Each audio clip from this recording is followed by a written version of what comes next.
Funding for this edition of State of Affairs with Steve Adubato has been provided by PNC. Grow Up Great. The Port Authority of New York and New Jersey, moving the region through air, land, rail, and sea. Johnson & Johnson. The Healthcare Foundation of New Jersey. The New Jersey Economic Development Authority. The Russell Berry Foundation, making a difference. Suez North America, dedicated to shaping a sustainable environment.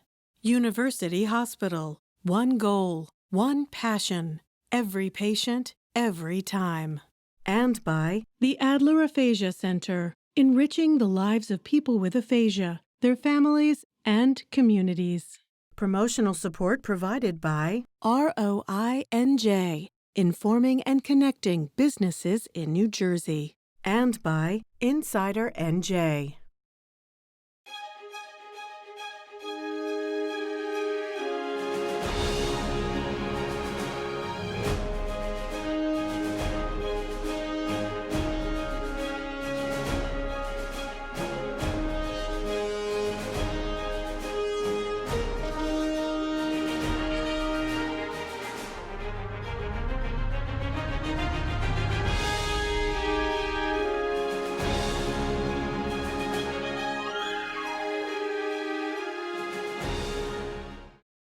Hi, I'm Steve Adubato. Welcome to another compelling program. We are remote, but we're talking about critically important issues. We're now joined by Catherine Van Ness, Deputy Director of State Operations and Policy for the Council for Strong America, and also Hugh Welsh, President and General Counsel of DSM North America and member of ReadyNation.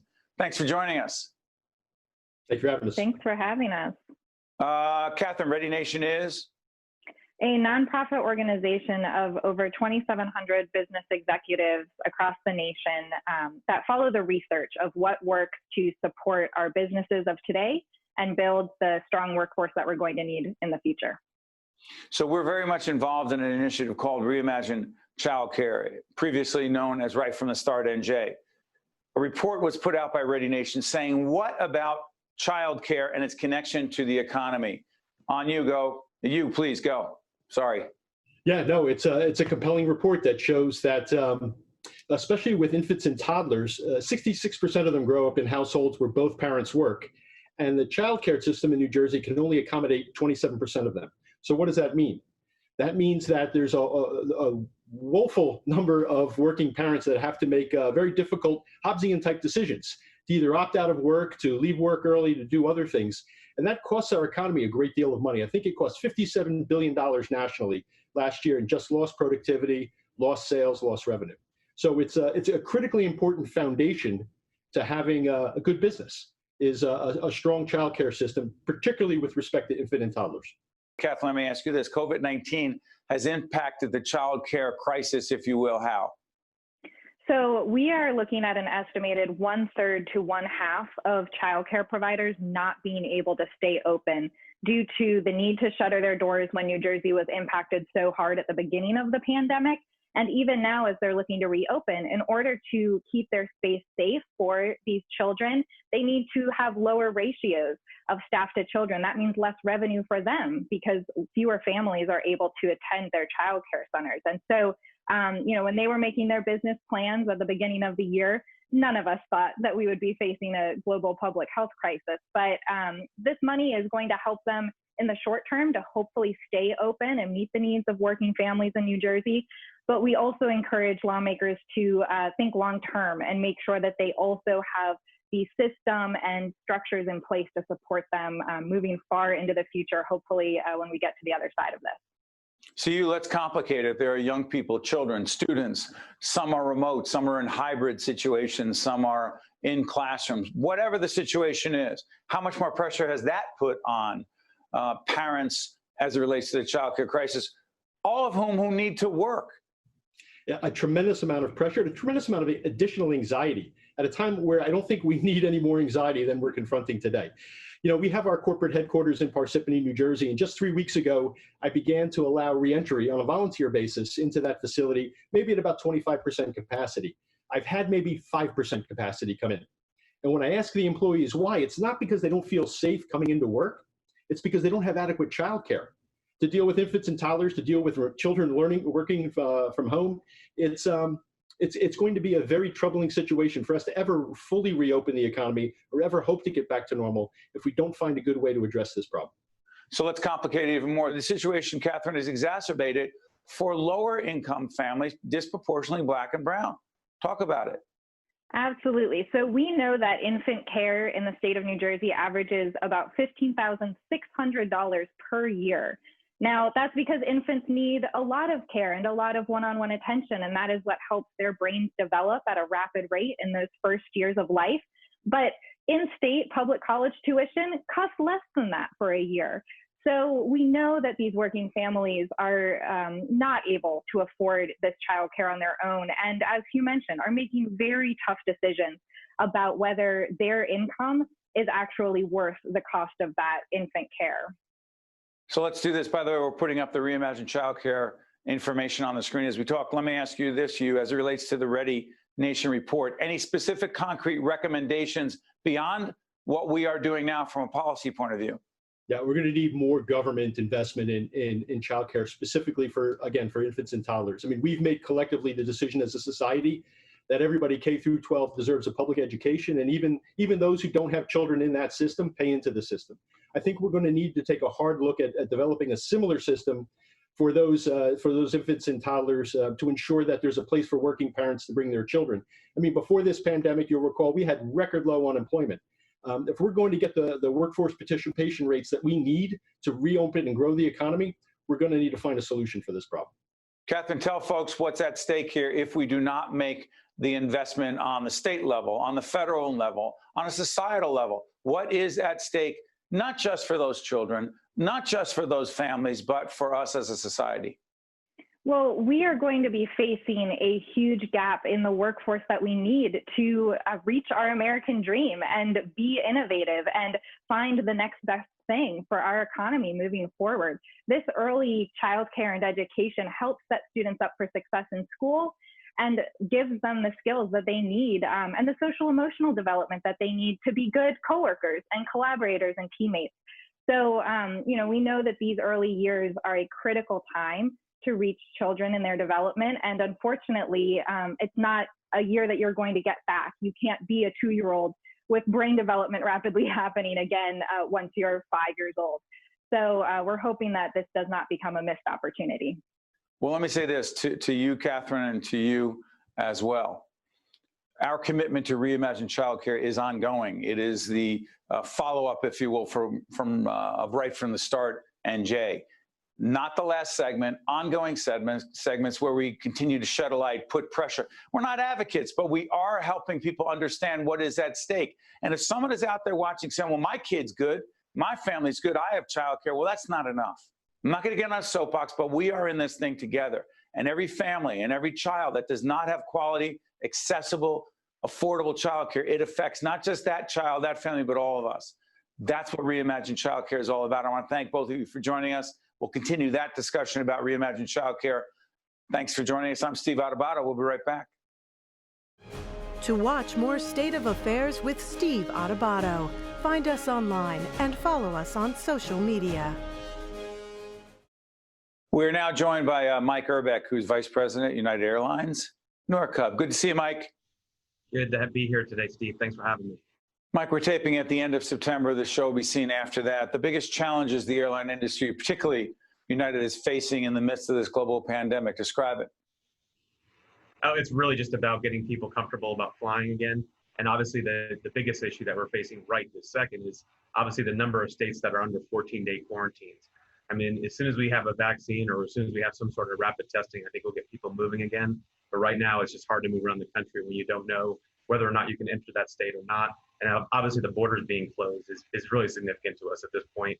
We're such a large global carrier. That's a lot of our business. And when we don't have that, when we don't have borders open, we certainly do feel that pressure at this point. You know, a lot of this obviously is about not just safety, Mike, but the perception of safety. Talk about the United Clean Plus initiative and what it has to do. And I guess I believe there's a partnership with Clorox. Talk about that initiative and why it matters to consumers. Well, I think it's important that we get experts in this type of field So we've actually partnered up with the Cleveland Clinic and Clorox, and they actually then spend a lot of time with us, just making sure that we're using all of the best methods. When you talk about the Cleveland Clinic, obviously they're used to dealing with viruses of this sort, and we find ourselves using a lot of the technologies that they use, including HEPA filters on our aircraft, and all the cleaning standards that are put in place. But what Clean Plus really does is it just puts health and safety at the forefront of our customer's journey. We've always had safety; it's ingrained in our DNA. But this has allowed us, obviously, then to use those techniques that are out there to combat this type of virus, or any type of virus for that matter. What we've done is we put a layered approach into it. Some of it's just at the airports with extra cleaning, using a lot of the Clorox 360 products. But on the aircraft, like I said, we're actually adding into that with electrostatic cleaning mechanisms, an antimicrobial shield that we're putting on the aircraft. Now that's something we're adding, that's an addition to it. And then obviously we're giving out hand sanitizer to everybody. So that's like a layered approach when you put that in place. And then you add in like the aspect of, using our United app, which makes it touchless when you go through the airport. Right. You check the bag, and that really helps a lot. So you do these things, and it kind of creates a barrier between you and your exposure. In addition to that, obviously we're promoting, we're the first airline out there to really create a mask policy. And I think the mask policy is absolutely necessary in this. Obviously everybody's getting a little bit of mask fatigue at this point. But it's mandatory. As we do this program, Mike, it's mandatory. It's 100% mandatory. You cannot, in fact, most airports, you can't enter the airport without a mask on. Most buildings, for that matter, at this point. But you cannot fly on our airline without having a mask on. So we will deny you boarding. And initially, we actually heard people having medical issues that couldn't actually wear a mask. But through our partnership with Cleveland Clinic, it's what we found is if you can't wear a mask because of a medical issue, you probably shouldn't be flying in this situation. So that's why we've been very having that as a high standard, that we will not allow you to be out there without a mask on. And by the way, let me disclose to our audience that United has been a longtime supporter of our public broadcasting programming. I just want to make that clear. So talk to us about the economic impact. How bad has the impact been, A? B, what do you believe it will take for the airline? But let me put it this way. I'm a student of innovation and leadership and adaptation. Will the airline industry ever be back to what it was pre-pandemic, but also talk about the economic impact? Well, the economic impact is so great. This is like 5 times worse than what we experienced through 9/11. It may even be greater than that. Wow. Yeah, it's so significant. From a company like United, where a good portion of our business is business travel, and when business travel can't maneuver at this point, we're down about 90%. We're losing about $25 million a day. So when you kind of look at that, we can't sustain that son of business model that we can continue to put forward for a very long time. Although we've done a lot to actually build up our war chest with capital, so that we're prepared to actually get through this through the long term. But eventually, at some point, we do believe that a vaccine will kick in. We'll probably get a more sustainable or a faster cure. And then we'll be able to actually open things up, and business will get going again. I think there's a real belief that this type of environment where everybody's on Zoom and the way that the flexible office space is going to be for the future. But we truly believe, and as we've seen in past pandemics in other regions of the country or other regions of the world, as well as just kind of after 9/11, people did get back out and fly. At the end of the day, there's a lot of pent-up demand out there.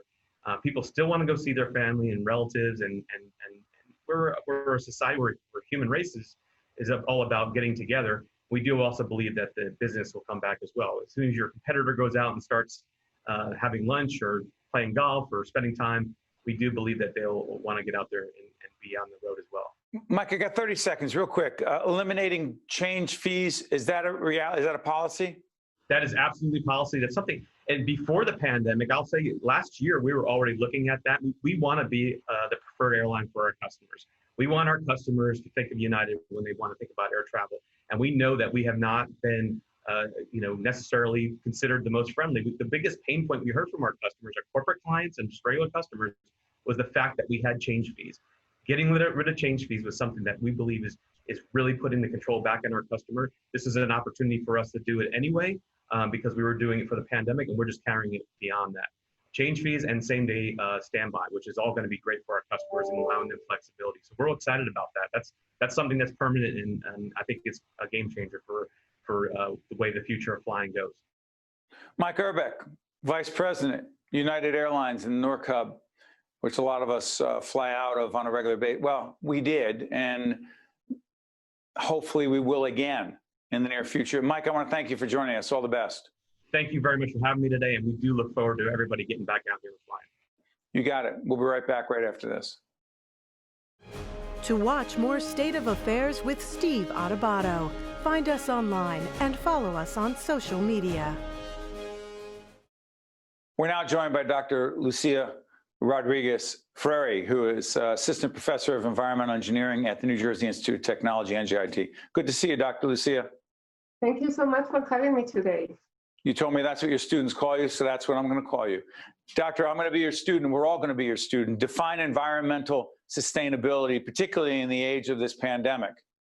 Okay, I always start this with something very simple because it was approved by Congress 50 years ago. That is the National Environmental Protection Act. And it was signed by Nixon in 1970. And it says that recognizing the profound impact that humans have in the natural environment, we have to work together to, yes, develop and grow up, but using with a smart use of the resources so that we can protect future generations. So that's what we try to do. We try to remediate contaminated sites, recover resources from mine waste, from wastewater, using natural processes that will help us progress and advance. And you and your colleagues are doing great work, important work in the city of Newark, dealing with the water problem there, water treatment problem. Put in context, there are 18,000 service lines in Newark, water coming in from all different sources. What is the issue, and what are you and your colleagues doing to help the city of Newark, and more importantly, its citizens? Yes, as you know, lead service lines were installed in Newark and other cities of the United States several decades ago. And of course, with the years, they have been degraded and lead has been started to leach from the pipes into our tap water. And Newark has been working, removing those lead service lines, but in the meantime, they're using a corrosion prevention control. So they're adding phosphate, that have started adding phosphate, that is a inert chemical that will create a layer of protection, so preventing that lead from leaching out and getting into the houses. I'm working with a consulting firm with CDM Smith and the City of Newark in evaluating the efficiency of this corrosion control prevention. And what we are doing is we have a pipe loop study that we have excavated pipes, so pipes that have been removed from Newark homes. And we're looking at different treatments and the efficiency of those. So what happens if we add orthophosphate, if we have only silicate, and how much lead is being released? And then we are also looking at the layers of corrosion. So you know, with metals, if you leave them outside, they have a corrosion layer, they start turning orange and they start degrading. The same thing is happening in our pipes. So we look at those layers and see how stable the remediation is. Doctor, I need to interrupt and ask you this. I appreciate the explanation of the process because this is not simple, but I'm going to ask you a simple question. If you can't answer it, I'll understand. How safe is the drinking water in the city of Newark as we do this program the beginning of the fall 2020? I think that it's getting better. I think that the corrosion control has started to work, but of course, the solution is actually removing those lead service lines. That is what the City of Newark has worked incredibly hard to get that done. We are trying to be the safest that it can be with the lead service lines, but the objective is not to have them, it's just to remove them. And the economics of that may not be something the city and the city can't do it alone. They need state help, they need county help, they need federal help. To what degree do you believe, Doctor, there's a national commitment to cleaning water in urban communities like Newark, protecting its citizens? I am hopeful that it should be one of the priorities. I know that infrastructure has been said that is one of the main priorities of these organizations. So it should be one of the top priorities. But I'm not going to put you on the spot, Dr. Lucia, but clearly what should be the priority and what is the priority may be two different questions. And there are elections that are being held as we do this program. We will see who those leaders are going to be at every level of government and what commitment they have to working with organizations, institutions like NJIT and the environmental engineering experts there, the Environmental Sustainability Initiative at NJIT, to help cities like Newark and other communities. Dr. I want to thank you so much for joining us. Thank you so much for having me today. Our pleasure. I'm Steve Adubato. We'll be right back. To watch more State of Affairs with Steve Adubato, find us online and follow us on social media. Welcome back, folks. We are pleased to be joined by Evan Delgado, who is Vice President of Programs at the Terrell Fund. Good to see you, Evan. Great to be here. Thanks for having me. Let me let folks know that for several years now, we've been doing a series of programs, initiatives, and public awareness around childcare that's been supported by the Terrell Fund and others. It has previously been known as Right from the Start NJ. This initiative now is called Reimagine Childcare. All about quality, affordable childcare. What is Reimagine Childcare, Evan, and why does the Terrell Fund care so deeply about it? Absolutely. Thank you for asking that question, Steve. Reimagine Childcare is a coalition of organizations, including the Terrell Fund, the Nicholson Foundation, Advocates of Children of New Jersey, and others who are committed to high quality, affordable, accessible childcare.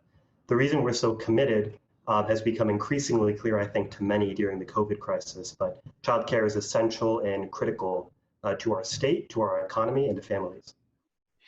So let me ask you this. We just literally, right before we had you on, Evan, we were speaking to Governor Murphy about a whole range of issues. And one of them was, in fact, the commitment of $250 million comes from the CARES Act on the federal side, going to childcare that the state is dedicating, this administration is dedicating in this budget to quality, affordable childcare. Some of that money going directly to childcare centers, trying to keep them open. Is that the kind of thing we're talking about? Absolutely. And I think that we're lucky here in New Jersey. So we've got great partners at other organizations in our sector. We've also got great government partners. Governor Murphy's commitment to this issue and the commitment of many of the commissioners and many different agencies is wonderful to see, and this is a great start. So I think that state investment is a show of support, it's a show of partnership, and it's the beginning of where we need to be going. Evan, there's been extensive research that has been done and talking about the economic implications, the social emotional implications of not having quality, affordable childcare. What does the most recent data tell us? So the most recent data, the most recent research shows us that childcare is one critical for early education for kids. If you're talking about kindergarten readiness, you're talking about socio-emotional learning to get along with others, it's critical there. But I think something that's top of mind for everyone nowadays is its impact on the workforce. It's the ability for parents to go back to work. It's the ability for them to go back and get further education. It's the ability for them to focus in on their work. And this is something really important for the emergency responders, for the heroes during the COVID crisis, for them to focus on their work and know that their kids are safe elsewhere. So I think one of the biggest impacts that we see in terms of workforce on the economy is parents having to give up opportunities, having to step back, having to leave their jobs, not being able to balance everything, not being able to focus in when they're in the home and doing incredibly important things. I think that's right in that sweet spot where you can really see that impact. Fair to say, Evan, that this childcare conundrum, this serious situation, disproportionately affects people who are Black and brown, African Americans, people who are Hispanic, and people who are in a certain socioeconomic category. Absolutely. No, I think you're nailing something very critical to this issue. And this is something we've seen across many different sectors. We're seeing it all across the economy. But I think when you really look at how our society is structured, you see different communities, Black and brown communities, multiracial communities specifically, many of them are underinvested in chronically over many decades. Is it part of, let me ask you this, sorry for interrupting, we're doing a series also called Confronting Racism. Is it, in your view, part of a larger institutional structural system of racism? 100%. And you got to realize you're talking to a sociologist who's the son of a professor of sociology. So I'm right there with you. Put it in perspective for us then. Yep, absolutely. So I see the childcare crisis in this capacity along the lines of racial disparities. You can see it in health. You can see it in the workforce. You can see it in childcare. That disinvestment that I mentioned in many communities exposes itself in the childcare sector as well. There are rampant childcare deserts. There's less options. There's less. Well, back at childcare deserts real quick, meaning what? No childcare? Absolutely. So that basically means that these are areas where there is a lack of affordable, accessible, high quality options. And these childcare deserts, if you map out the data, you're going to see that this disproportionately impacts families of color and communities of color. Question, 1 minute left. I'm curious about this.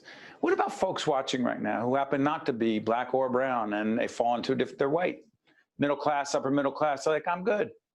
I'm worried about my kid, but my kid's taken care of. We got good child care. I'm so sorry others don't have it. Not my issue. Make it clear to them, Evan, that it is. Absolutely. So I think beyond the point we were talking about, and a point I would make again and again and again, if I had people leave this conversation with a single phrase in mind, it would be childcare is essential, and it is essential to our economy as a whole. What happens in one community impacts the next one in terms of the reopening of the economy in order for parents to go back to work, in order for employers to get all their employees back, and for them to be focused and productive during the workday. This is something that spirals out and impacts every sector. And I think that's one of the big takeaways. I mean, we're dealing with an unprecedented crisis, but I hope that one thing people take away from this is that we're all in this together. We are.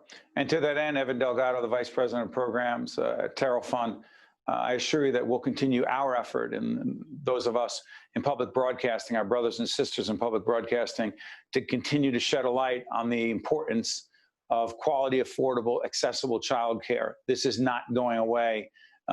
It's worse during the pandemic, but the reality is it will be an important issue moving forward. Evan, thank you for joining us. We appreciate it. Absolutely. Thank you for having me, Steve. You got it. I'm Steve Adubato. Thank you so much for watching. We will see you next time. State of Affairs with Steve Adubato is a production of the Caucus Educational Corporation. Funding has been provided by PNC, Grow Up Great, the Port Authority of New York and New Jersey, Johnson & Johnson, the Healthcare Foundation of New Jersey, the New Jersey Economic Development Authority, the Russell Berry Foundation, Suez North America, University Hospital, and by the Adler Aphasia Center. Promotional support provided by ROINJ and by Insider NJ. Hi, I'm Governor Tom Kean. A dear friend of mine had aphasia, which is a language disorder that occurs from a brain injury or a stroke. It robs a person's ability to communicate, but it doesn't affect their intellect. Programs and services offered at the Adler Aphasia Center help to improve my friend's communication skills, as well as her self-confidence and quality of life. Most importantly, she was among people who understood her. If you or a loved one has been diagnosed with aphasia, there is hope.